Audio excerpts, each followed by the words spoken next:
Bonjour et bienvenue à tous, bienvenue sur ce Pro Ball Fest, bienvenue à tous sur ce live de Clanic. Je suis très content de vous recevoir, je suis Laurie et je suis en compagnie de Broku. Salut Broku, comment ça va? Exactement, ça va nickel et toi? Ça fait très plaisir, je suis hyper heureux parce que mais regarde autour de nous, mais où est-ce qu'on est? C'est incroyable, on est à la plage, qu'est-ce qui se passe? On est à la plage, exactement. Qu'est-ce qui nous arrive? On C'est va incroyable. commenter du Smash Bros sur la Exactement. plage du Prado, juste à côté du bol de Marseille, le célèbre bol de Marseille. Magnifique. Évidemment. Comme vous pouvez le voir derrière nous, on a vraiment un décor idyllique qui s'étend sous vos yeux plutôt, parce que ce sera dos à nous. Mais vraiment, on a du beau soleil, du beau vent, on est en début juillet, c'est vraiment, ça sent l'été, ça sent les vacances. Et on va pouvoir faire du jeu vidéo sur la plage, les gars, donc vraiment, c'est excellent. J'espère que vous êtes chauds. En tout cas, les joueurs sont très chauds, ça fait déjà un petit moment qu'ils sont là.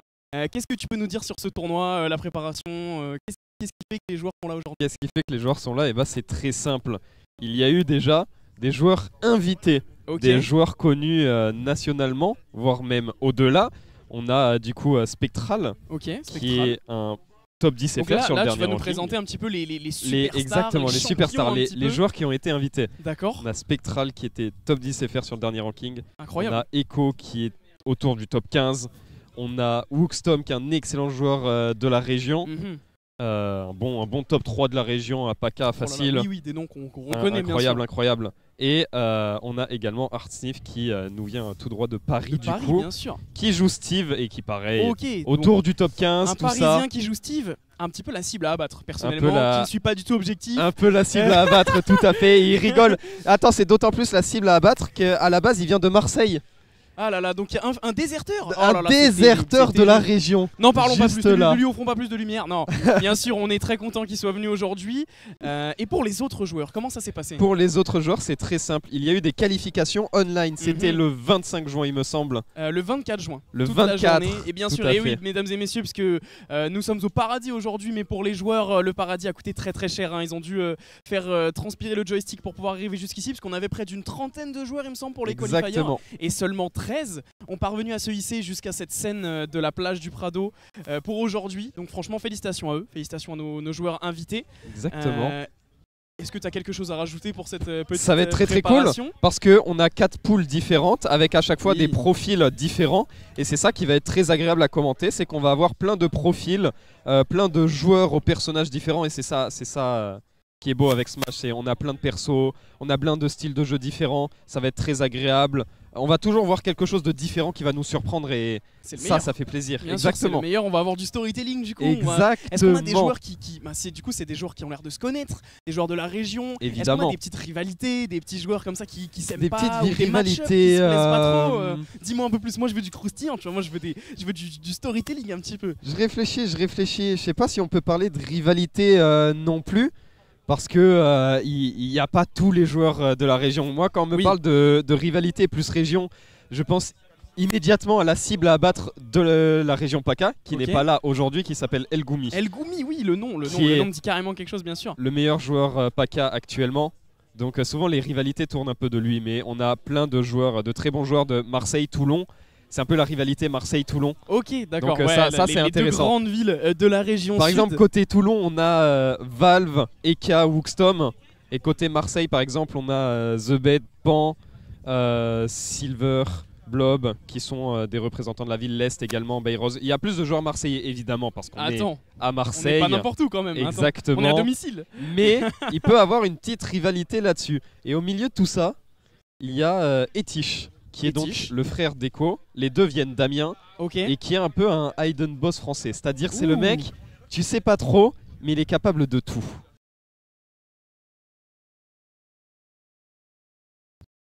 Ouais, du coup, on va pouvoir enchaîner avec le match maintenant qu'on a présenté juste après, mais en tout cas, joueurs. Je sens qu'on a des très beaux noms. Ça fait très plaisir. T'as l'air de bien t'y connaître, c'est cool. On va pouvoir discuter de chacun des joueurs sur le tournoi, ça fait très plaisir. On va pouvoir bientôt commencer. Exactement. Puisque les joueurs ne nous ont pas attendus. Hein, ça voulait cliquer déjà. Donc, quel est le match qu'on va pouvoir streamer directement? C'est le match de la poule 3, le seed 1 de la poule 3. Donc le meilleur joueur de cette poule 3 théoriquement c'est Artsniff, qui est donc le Steve de Paris, face à Eka, un jeune joueur de Toulon qui a beaucoup de potentiel, qui selon moi est un des joueurs de Toulon avec le plus de potentiel. qui a juste de temps en temps niveau mental c'est très très dur. Ah, il donc, est jeune, ok. il est jeune donc c'est normal tu vois. Donc il peut craquer. Et il joue un perso assez technique en plus de ça. Joker c'est pas évident du tout niveau constance. Donc tout ça fait que c'est pas évident pour lui mais il a du potentiel donc on va voir. Il est déjà à 2-0 parce que Artsnif c'est pas n'importe qui du coup. Oui bien sûr. Ça va être compliqué. Il a une réputation à tenir. Attends, si c'est la cible à abattre, il faut qu'il arrive. Il a une bonne réputation. Fort. Et les joueurs sont impatients. On va pouvoir lancer la game. Il me semble que c'est ce que vous voyez sur votre écran. Je demande à la régie de me confirmer que c'est bien le jeu qu'ils ont. Allez, c'est parti. On va pouvoir lancer. Alors par contre, nous on n'a pas le jeu en de la revanche. régie, on n'a pas du tout le jeu devant nos yeux ébahis. Ah donc, voilà, là voilà, super. Merci alors c'est parti, ça commence. Alors du coup on a un match-up Steve contre Joker 2-0 pour Artsif déjà, donc il faut faire très attention. Du côté 2, qui est le deuxième joueur, tu peux me le rappeler s'il te plaît? Eka, d'accord. Eka, le joueur de Joker qui fait un peu attention à ses approches tranquillement. Le but là du coup c'est faire attention à tous les trucs de Steve. Tous les outils. Exactement, il a plein de trucs de surprise, il a plein de trucs pour camper au corps à corps, il est super fort et il a plein de trucs. Voilà, il faut hyper bien se déplacer, hyper bien se placer et à la moindre erreur 60%. Ouais, cadeau. Les DI sont hyper importantes en fait sur les combos de Steve, j'ai l'impression. Mais là en fait ce que je vois, voilà c'est ça, c'est qu'on a des espèces de réflexes et on voit qu'en fait ce BO a déjà été entamé, que les joueurs commencent un petit peu à connaître le gameplay de l'adversaire. Et waouh, très beau side smash. Incroyable. Exactement. Parce que Eka a voulu reprendre le centre peut-être un peu trop vite et Artsif l'a vu et bah voilà il l'a arrêté direct. Là on essaye de capitaliser sur Joker pour récupérer le plus de pourcents possible, pour essayer de donner le moins de pourcents. Voilà, bien joué ce up smash qui permet de récupérer cette première stock du côté de Eka sur ce dernier match. Il faut faire très attention parce que 59% ça peut aller très vite. Heureusement on essaye d'aller jouer assez agressif sur Steve grâce à ce Joker. Malheureusement Steve il attend que ça, il a plein de feintes, plein de pièges, plein de fourberies pour aller piéger le moindre whiff, la moindre erreur. Exactement. Et là on voit bien que Eka il a du mal à se placer correctement pour esquiver ses main cartes. Il en a pris beaucoup déjà. Là attention, corps à corps ça peut très vite partir parce que Steve... Oh là là, attention, le wagon qui est dangereux. Oh, ça remonte pas, si ça remonte. 116%, malheureusement on a réussi à récupérer que 30 à 40%. Oh non, il descend dessus. Alors ça c'est pas de chance parce qu'il a lancé son coup. Il aurait dû se terminer, mais vu que le coup a tapé une hitbox, ça a fait laguer le coup, il a duré plus longtemps. Short hop dedans. Exactement. Oh là là, c'est vraiment pas de réussite pour Eka. Après, j'ai envie de te dire, on a un peu de plot armor pour Artsnif, on a un peu l'armure du scénario, peut-être que c'est pour ça. Ça serait dommage que ce match se finisse déjà. Oh non, le two frame qui est très bien réalisé. Il s'est fait two frame, il s'est fait avoir par ce down smash et c'est un 3-0 de la part d'Artsnif. Oh, le match est malheureusement fulgurant. Et c'est déjà la fin de ce BO. Ouais. C'est déjà la fin de ce BO en faveur de Artsnif, du coup 3-0. Bien joué à nos deux joueurs. C'est game extrêmement rapide. Qu'est-ce qui s'est passé? Eka a fait de bonnes choses quand même.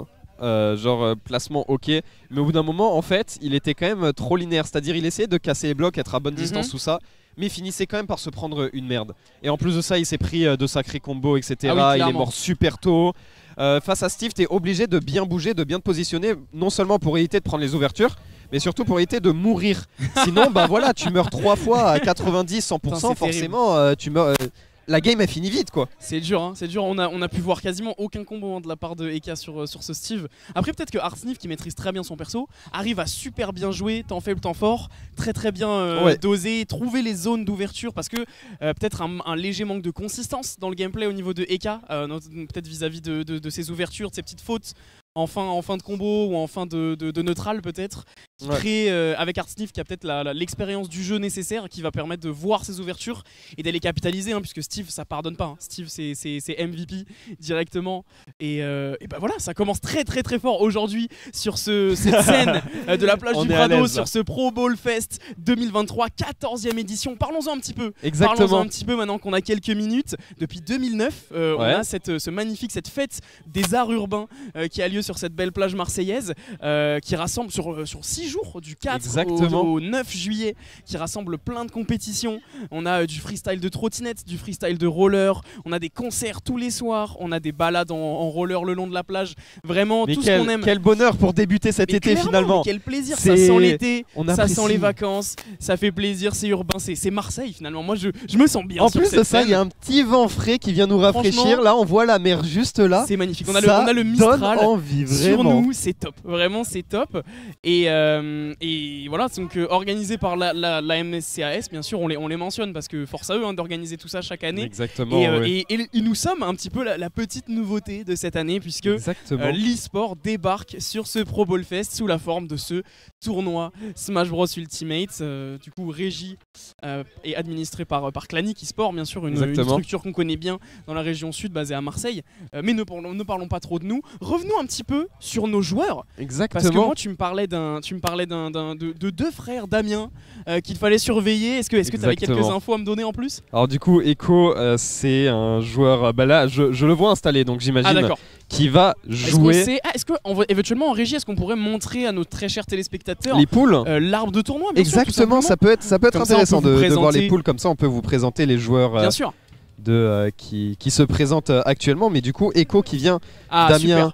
Un bon top 15 FR, voilà, vous le voyez dans la poule 1, il est seed 1 de cette poule 1, c'est un excellent joueur, capable de tout, capable de s'adapter à toutes ces situations et capable de jouer énormément de personnages. C'est rare, ouais, il est très polyvalent. C'est rare, très polyvalent vraiment.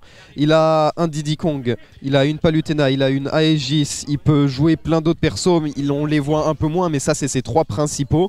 Et il revient du coup du King of Field, qui est le major européen qui était à Paris, qui a eu lieu le 24 juin. Il a battu le meilleur joueur italien, un monstre parmi les monstres européens, M4E, et Azarel juste derrière, qui est pareil, un monstre des Pays-Bas. Donc très bonne run de sa part, 9ème sur 500 de la part d'Echo. On a une magnifique représentation de la région sud sur la scène Smash Bros. Non, Echo vient d'Amiens. Ah oui, c'est vrai. C'est si loin que ça, Amiens. En vrai, on peut pas gratter et dire que Amiens, c'est vraiment au-dessus de Paris. Merde. Désolé pour ta géographie. Dommage. Désolé, c'est vraiment. Dommage. Du coup, c'est vraiment bien dans le nord. Un joueur excellent sur Marseille. Il est venu pareil qu'Artif en fait. C'est une cible à abattre au final. Je retourne ma veste. Exactement.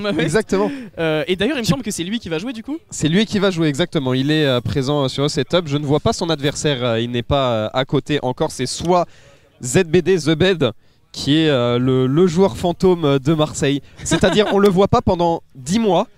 Puis là d'un coup il y a pas longtemps il s'est reconnecté au Discord, il a fait yo c'est quoi les tournois prévus.